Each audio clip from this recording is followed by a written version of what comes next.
चाहते हैं, जिस रास्ते में जाना है वो रास्ता ही सुधार देता है।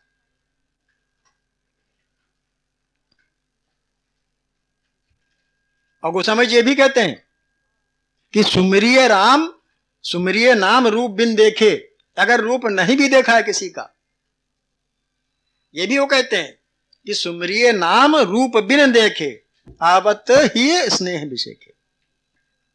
अगर आपने किसी, जो आपका इष्ट है, किसी का राम है, किसी का कृष्ण है, किसी का दुर्गा जी है, किसी का कोई भी इष्ट है, अगर उसने रूप नहीं भी देखा है और केवल नाम स्मरण करता है कोई, तो विशेष प्रकार स्नेह हो जाता है उस नाम से। नाम महाराज प्रसन्न हो जाते हैं,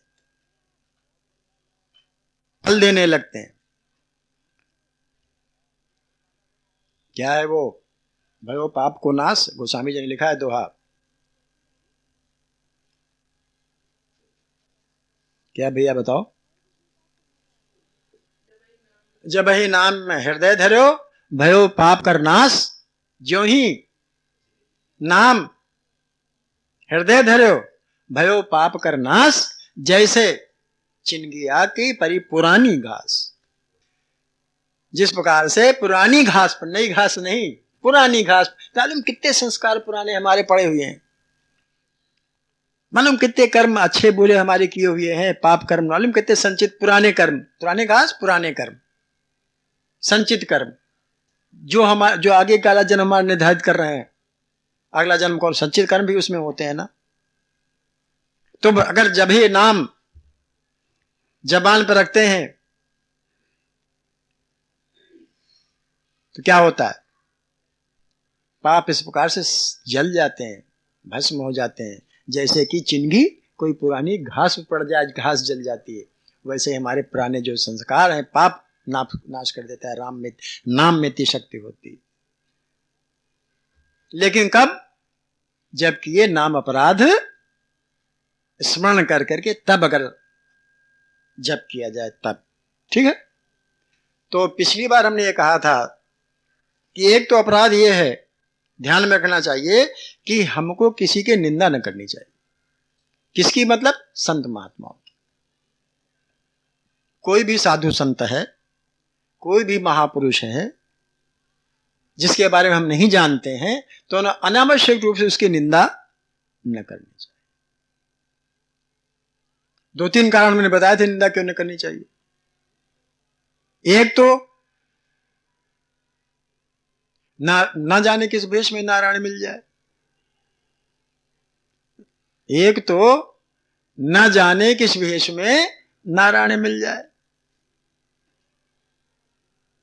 क्या सबसे मिलिए धाय, क्या है वो दोहा?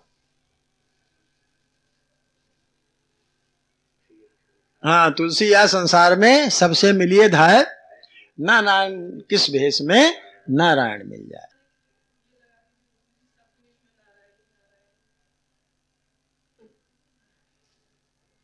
हाँ, है तो हर भेष में नारायण। देखिए नहीं, हर भेष में नारायण है, क्योंकि बिना नारायण के नर हो ही नहीं सकता। नर ही नहीं से कोई प्राणी बिना परमात्मा के, आत्मा हर के अंदर होती है। आत्मा ही परमात्मा है। ईश्वर अंश जीव अविनाशी। ईश्वर अंश जीव अविनाशी। हर आदमी के अंदर आत्मा है। आत्मा के रूप में परमात्मा मौजूद है। परमात्मा मौजूद है, हम इसको देख नहीं पाते। हम देखना कोशिश करते हैं इन आंखों से दिखाई देता नहीं। उसके लिए दूसरी आंखें चाहिए। उसके लिए दूसरी आंखें चाहिए। और वो आंखें मिलती हैं, वो आंखें खुलती हैं, वो आंखें दी जाती हैं, वो आंखें मिल जाती हैं। भगवान ने दे दिया है, लेकिन उन आंखों को हम खोलने ही नहीं जानते। और जो खोलना जानता है और खुलवाने की कोशिश करता है, उसको हम दंडवत कर लेते हैं।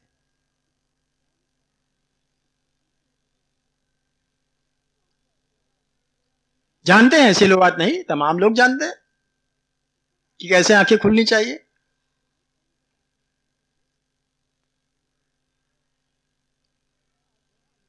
वेद कहता है उत्तिष्ठित जागृत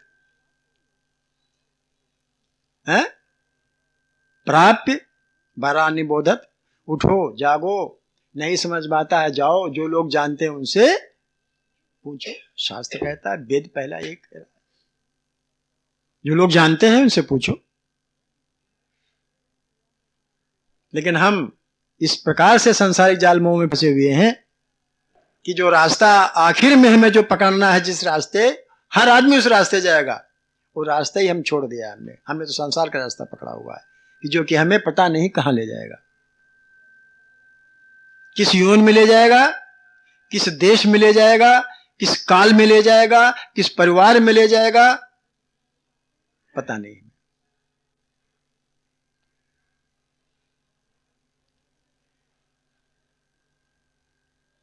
ठीक है भैया ना। तो जितने काम लौकिक हैं उनको तो करते रहना चाहिए, जिसलिए हमें जन्म मिला हुआ है मनुष्य योन का। मनुष्य योन में माए हैं, ये नहीं कहता कोई इस योनि को जो मिली है मनुष्य योनि, मनुष्य तन मिला हुआ है, जो कुछ मिला हुआ है उसका सदुपयोग करो। जो वस्तुएं मिली है उनका सदुपयोग, मिली है हमारी है नहीं, जितना भी संसार हमें मिला है हमारा है नहीं, ये हमको मिला हुआ है और यही छूट जाएगा। ये सब भगवान का है। अगर हमारा होता तो हमारे साथ रहता। या तो जो कुछ हमें मिला हुआ है, जो कुछ मिला हुआ संसार, जो कुछ भी मिला हुआ है वो अपना नहीं है, वो हमें मिला हुआ है। एक दिन या तो हम उसको छोड़ देंगे या वो हमको छोड़ देगा। संसार एक दिन हम उसको छोड़ देंगे या हम नहीं छोड़ेंगे तो वो हमको छोड़ देगा। अगर हम जबरदस्ती उसको पकड़े भी रहेंगे, तुमको नहीं छोड़ेंगे, तो वो हमको छोड़ देगा। जितना संसार हमको मिला हुआ है, जो कुछ मिला हुआ है, माँ बाप, माता पिता, पैसा दौलत, मकान, जो कुछ मिला हुआ है, अगर उनको हम नहीं भी छोड़ेंगे तो वो हमको छोड़ देगा। तो ये सब सामान मिला हुआ है, तो शास्त्र कहता है कि इसका सदुपयोग करो। जीवन मिला हुआ है, इसका सदुपयोग करो। सदुपयोग करोगे तो अगला जीवन फिर श्रेष्ठ मिलेगा। अंत नहीं जीवन का मोक्ष। ऐसी करनी हम लोगों की नहीं है कि हमको मोक्ष मिल जाए या मोक्ष मिल जाए, नहीं, ऐसी करनी हम लोगों की नहीं। कई लगातार जन्म होते हैं तब जाके कहीं साधना अगर करनी पड़ती है, साधना अगर करनी आरंभ कर दी है, कई लगातार जन्मों के बाद कहीं मुक्ति मिल सकती। इसीलिए गोस्वामी जी ने कहा कैसे जप करो।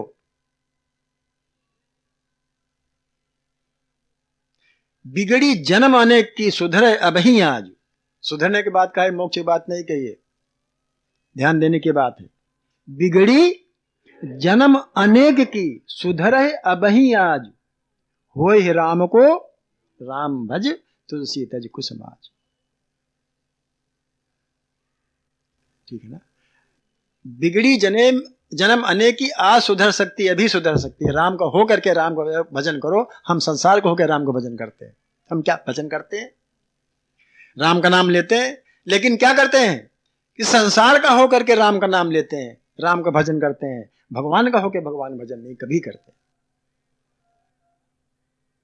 इसीलिए उन्होंने कहा कि बिगड़ी जन्म अनेक की सुधरे अबही आज, राम का हो करके होय राम को राम भज तुलसी तज कुसुमाज।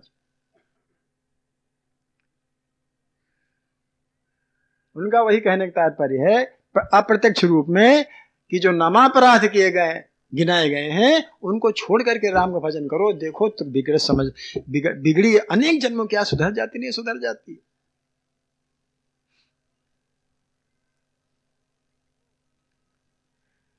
तो पहली बात यह है कि हमको चाहिए, एक तो निंदा पर निंदा के समान कोई दूसरा दोष नहीं है।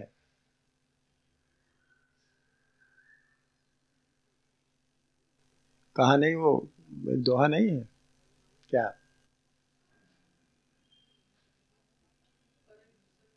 है? पहले अपना दोष देखो। सबसे अधम कार्य कौन सबसे खराब काम, कौन सबसे अच्छा कार्य। एक दोहा बहुत सुंदर है, बुरा जो देखन मैं चला, बुरा जो देख, बहुत सुंदर लिखा है, बहुत अच्छे सीधे शब्दों में लिखा है कि बुरा जो देखन मैं चला, बुरा न मिलिया कोई, जो दिल देखा अपना तो मुझसे बुरा। हम तो बुराई बहुत जल्दी दूसरे को देख लेते हैं, लेकिन अपने अंदर जो बुराइयां वो कौन देखेगा? उसको तो देखो भाई। इसीलिए कहा है कबीर ने कि निंदक नीरे राखिए सादर कुटी छवा है, कि कौन तुम्हारे दोस्त तो बताएगा तुम्हारे ये दोष। और फिर निंदा किसकी करते हो आप? शरीर की करते हो कि शरीर के अंदर वाला उसकी करते हो? जैसे हमने पूजा के लिए कहा, पूजा कौन करता है? शरीर करता है या शरीर के अंदर रहने वाला करता है? शुक्ल जी ध्यान दीजिए, पूजा कौन करता है? शरीर करता है कि शरीर के अंदर वाला वो करता है? शरीर कर नहीं सकता क्योंकि जड़ है। शरीर जड़ है, वो तो नहीं कर सकता। शरीर जड़ है, ये नहीं कर सकता जब तक अंदर वाला। और अंदर वाला क्यों करेगा? वो तो स्वयं जो है वो भगवान है। अंदर वाला क्यों? भगवान पूजा थोड़े करेगा। अंदर वाला स्वयं भगवान है। आप कहते हो नहीं जीव अंदर जो है आत्मा है, बाहर परमात्मा है। परमात्मा वो जैसे आग है, आग की चिंगी और आग दोनों बराबर है। आग और आग की चिंगी दोनों बराबर है। चिंगी में भी उतनी ही शक्ति है जितनी शक्ति एक संपूर्ण आग में। ईंधन डालते जाइए, देखिए सब भस्म कर देता है। एक ही चिंगी भस्म कर देती है। अभी पेपर में निकला था उस दिन, एक ही चिंगी कोई बना रहा था कहीं पड़ी झोपड़ी में, एक ही चिंगी और सब झोपड़ियां के पास इतनी भीषण आग हो गई, मालूम कितने वो घंटे लगे बुताने में। एक ही चिंगी संपूर्ण आग है, कहने को चिंगी। इसी प्रकार से आत्मा जो अंदर मौजूद है वो भी पूर्ण परमात्मा ही है। देखने में तो आत्मा छोटी है, अंदर है तो आत्मा जो है, ठीक है। तो हम किसकी निंदा करेंगे, शरीर की या आत्मा की? विचारणीय प्रश्न है ना कि निंदा अगर हम करते हैं तो किसकी निंदा कर रहे हैं? अंदर वाला उसकी निंदा कर रहे हैं कि शरीर की निंदा कर रहे हैं? शरीर की निंदा कर नहीं सकते, उसको निंदा करने से क्या मिलेगा? हम तो निंदा अंदर वाले करते हैं जो शरीर चला रहा। अप्रत्यक्ष रूप से किसकी निंदा कर रहे हैं?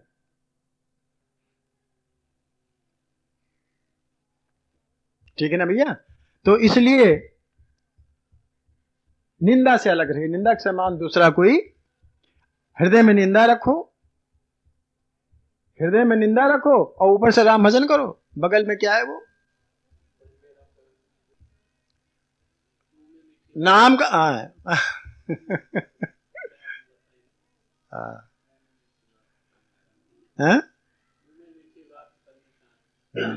मन में मीठी बात कतरनी कांख में, और बुझी नहीं है आग छिपी है राख में। एक तरफ तो राम का स्मरण कर रहे हो, एक तरफ तो राम का स्मरण इसलिए कर रहे हैं, भगवान का स्मरण इसलिए कर रहे हैं कि हमको ताकत दे, बल दे, दर्शन करावे, हमारी बिगड़ी हुई को बनावे। क्यों भाई? यही सब बातें हैं, यही। और ऊपर से निंदा करो, उसी की निंदा करो, क्योंकि वही सब कुछ है, उसके अलावा कुछ नहीं संसार में। जो कुछ आप देख रहे हो, हमने कई बार कहा, ये सब भगवान का ही विस्तार है। निराकार रूप का जो साकार रूप है भगवान का, ये संसार ही तो है, और क्या है? भगवान कहीं वो कच्चा माल थोड़े लाए थे सबको संसार बना दिया, स्वयं बन गए। हमने कई बार कहा, ध्यान में रखिए इस बात को कि भगवान संसार बनाने के लिए कोई कच्चा माल नहीं लाए थे बाहर से कहीं से कि संसार बना दिया, वो खुद ही बन गए। फूल आप इतना अच्छा खुला खुशबूदार खुशनुमा देखते हैं, जरा भगवान को आप माइनस कर दिए, उसको निकाल दीजिए।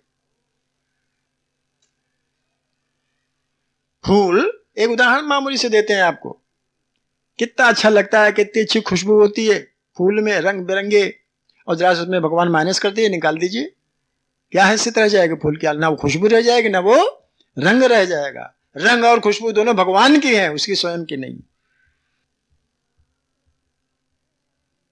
एक बात बताऊं आपको, भगवान का नाम भी चिन्मय होता है, भगवान का शरीर भी चिन्मय होता है, और भगवान का नाम भी चिन्मय होता है, और भगवान जो धारण किए हुए हैं वो भी चिन्मय है। भगवान का जो शरीर आप देखते हो ये पंच भौतिक है ही नहीं। ये जो पंच भौतिक शरीर हमारा आपका है, वैसा शरीर भगवान का अगर उन्होंने अवतार लिया है, अगर आप अवतार मानते हो तो। अभी अब चर्चा कल हो रही थी, कुछ लोग कहते हैं कि कैसे सिद्ध करोगे कि भगवान का शरीर पंचभौतिक नहीं होता है। कल चर्चा चल रही थी।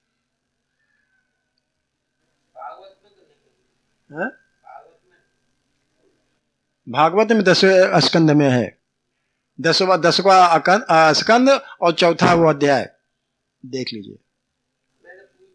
नहीं, फिर से पढ़िए, फिर पढ़िए। 10वां स्कंद 4था अध्याय उसमें है। अब श्लोक तो हम भूल गए, देख के बता देंगे आप, है उसमें। ध्यान से पढ़िए, समझ में आ जाएगा। ध्यान से जब आप देखेंगे समझ में आ जाएगा। अभी श्लोक तो हमें याद नहीं, लेकिन ये सब हमें याद है।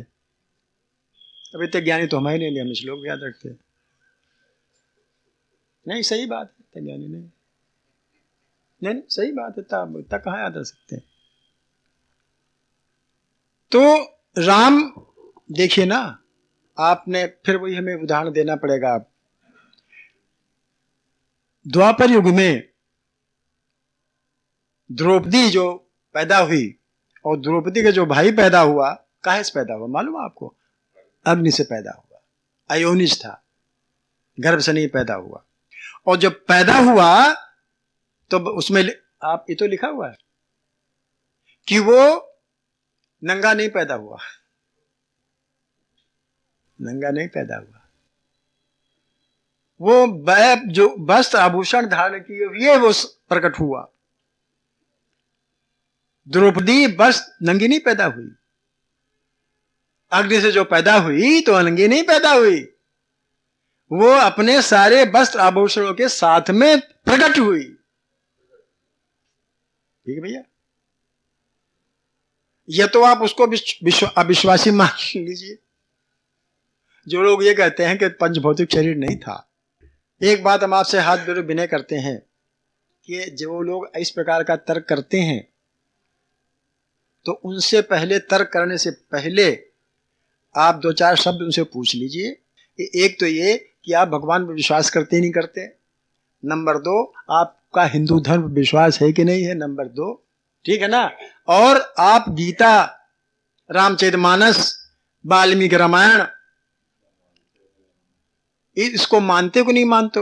अगर वो मानता है तब तो आप उसे तर्क करिए, क्योंकि यही प्रमाण है, हैं? और अगर कहते हैं ना हमें भगवान विश्वास और ना हमें धर्म ग्रंथों में विश्वास, तो कह लीजिए हमको आपके ऊपर भी विश्वास नहीं। हाथ जोड़ के कह दीजिए, सीधी बात। नहीं, सीधी बात है। अगर हिंदू धर्म मानते हैं, अगर रामायण भागवत मानते हैं, अगर गीता को मानते हैं, तो आधी बात माने आधी बात ना माने तो हो नहीं सकता। मानो तो पूरी मानो, नहीं मानो कुछ ना मानो, सीधी बात। आपको आधी बात मानते हैं, आधी नहीं मानते, ये कैसे हो सकता? भाई गीता की आधी बात मानो और आधी न मानो, वही कड़वा कड़वा थू मीठा मीठा। ये तो हो नहीं सकता। कड़वा भी खाओ, मीठा भी खाओ भाई, ठीक है ना। तो हम इसलिए आपसे बता रहे हैं कि बहुत से लोग मिल जाते हैं कुतर्की, ठीक है ना। तो उनसे पहले हम भी यही करते हैं, अगर हमसे कोई कुतर्की मिल जाता है तो हम यही हिसाब किताब हाथ से जोड़ लेते हैं कि भैया अगर आप इन सब को बात मानते हो तब तो हम फिर आपसे कोई आगे बात चलावें, अगर फिर विश्वास ही नहीं है तो ना तो आप हम पर विश्वास न करें, हम या फिर विश्वास नहीं करते, आप हैं भी नहीं, ठीक है ना। तो अगर वो सज्जन कहते हैं नहीं विश्वास है भाई, हम हिंदू धर्म को मानते हैं, है विश्वास, तो फिर सब पर विश्वास करो, ठीक है ना। भगवान ने लिखा है गीता में कि जन्म और कर्म दोनों मेरे दिव्य हैं, ठीक है ना, दोनों दिव्य हैं। जन्म कर्म च मे दिव्यम, उन्होंने लिखा है मेरा जन्म और मेरे कर्म दोनों दिव्य है। दिव्य से मतलब ये होता है, अब दिव्य क्या समझ लीजिए, दिव्य से मतलब ये होता अलौकिक, इस संसार से कहीं अलग, अलौकिक। और बहुत सी बातें अलौकिक होती, अगर आप बहुत सी अलौकिक बातों में विश्वास करते हो, हम तर्किक उत्तर दे रहे हैं आपको, अगर आप बहुत सी अलौकिक बातों में विश्वास करते हो तो फिर इसमें भी विश्वास करो। बहुत से अलौकिक बातें, एक दो नहीं, अनेक अलौकिक बातें हैं जिन पर विज्ञान का तर्क नहीं चलता, जिन पर कि विज्ञान, इस भौतिक विज्ञान का जो आजकल का विज्ञान, भौतिक विज्ञान जिस चश्मे से वैज्ञानिक लोग देख रहे हैं उस पर तर्क नहीं चलता है। अभी परसों ही टीवी में आप बता रहे, शकुंतला का आया था, वकील साहब हमारे बता रहे थे, एक दिन वो टीवी पे कोई 2.5-3 साल का बच्चा टीवी पे आ रहा था, उसको बीएससी करने की अनुमति मांग रहा था, वो 2.5-3 साल का बच्चा। अभी वो सीएमएस में जगदीश गांधी वाले स्कूल में कोई 5 साल का बच्चा आया है, उसको रायबरेली वालों पैदा है, वो तो मना कर दिया, भैया तो हमको पढ़ा रहा है, लखनऊ ले जाओ, यहाँ नहीं पढ़ पाएगी, हमको मास्टरों को पढ़ा रहा है। 5 साल का बच्चा जब मास्टरों को पढ़ावे, उसे आप अलौकिक क्या कहेंगे? ये तो सिर्फ हमने उदाहरण दिए छोटे मोटे, और भी बहुत से अलौकिक बातें आए दिन आप अखबार में पढ़ सकते हो। तो उस पर विज्ञान चुप है, अब क्या कहे भाई? अब इसमें क्या विज्ञान कहेगा भाई? अभी एक 10 साल का बालक है, वही बिहार का ही है, 10 साल का, मात्र 10 साल का बालक है और एमएससी कर रहा है। अभी परसों से कभी पेपर में देखा था, पढ़ा हुआ था। तो ये सब अलौकिक बातें हैं, ये तो हमने साधारण बातें दी, और भी बहुत सी अलौकिक बातें हैं कि नहीं? अलौकिक बातें है? कि बहुत से शरीर ऐसे हैं जो कि दिखाई नहीं देते लेकिन होते, बहुत से शरीर ऐसे हैं जो कि दिखाई नहीं देते लेकिन होते हैं। साधु संत एक ही जगह, एक ही शरीर 2 जगह दिखाई देता है एक ही समय में, तो कौन सा शरीर है भाई? वो 2 कैसे हो गए? एक भौतिक शरीर 2 कैसे हो गए? हम आपसे पूछते हैं भैया, एक ही शरीर, साधु महात्मा को आपने पढ़ा होगा, ना सुना होगा, ना सुना, पढ़ा ना होगा, सुना भी होगा, ना पढ़ा होगा तो सुना होगा कि फलाने साधु संत एक, और ना हो तो हम आपको बता देते हैं।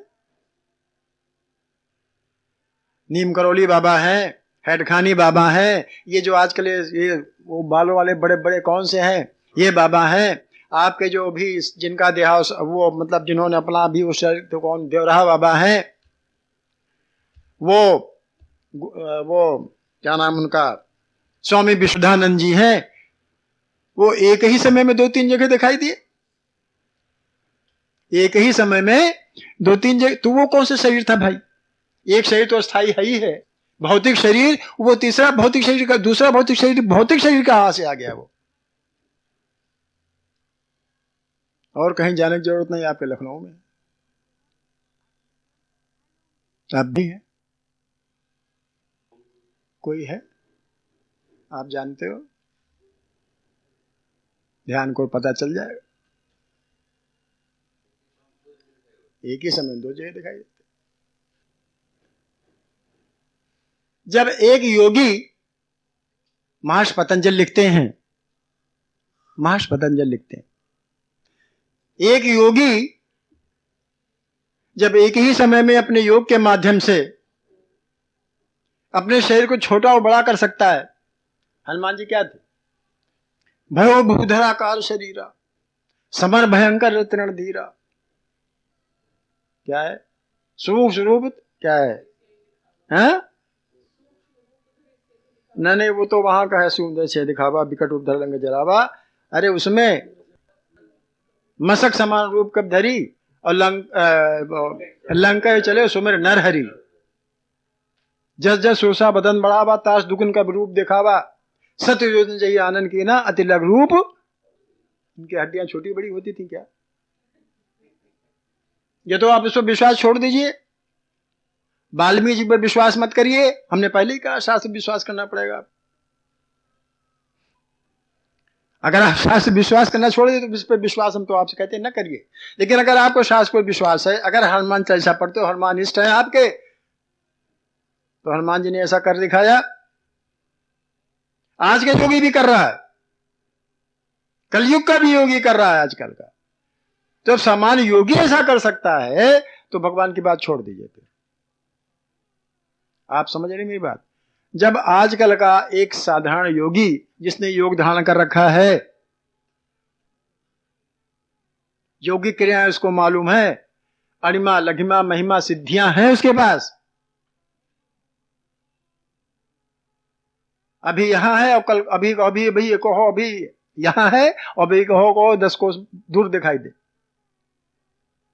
सिद्धियां। क्यों भाई?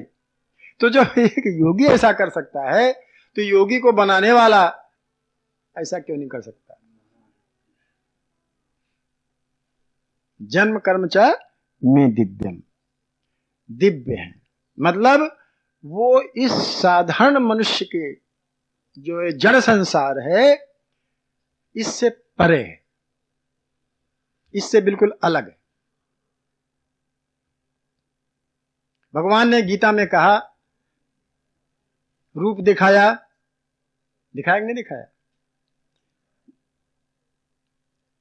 उन्होंने कहा हम देखना चाहते हैं, तो ये वही चतुर्भुज हो गए, 2 भुज वाले चतुर्भुज हो गए। तो वो दूसरा विग्रह कहां चला गया? पहले वाला कहां चला गया? अगर भाई दो भुज से चतुर्भुज हुए जब, तब वो दो हाथ वाला कहां चला गया? वो वहां कहीं पड़ा तो रहा नहीं, कहां? वो दिखाई नहीं दिया। फिर चतुर्भुज से जब नहीं विराट दिखा जा, जिसको देख अर्जुन घबरा गया,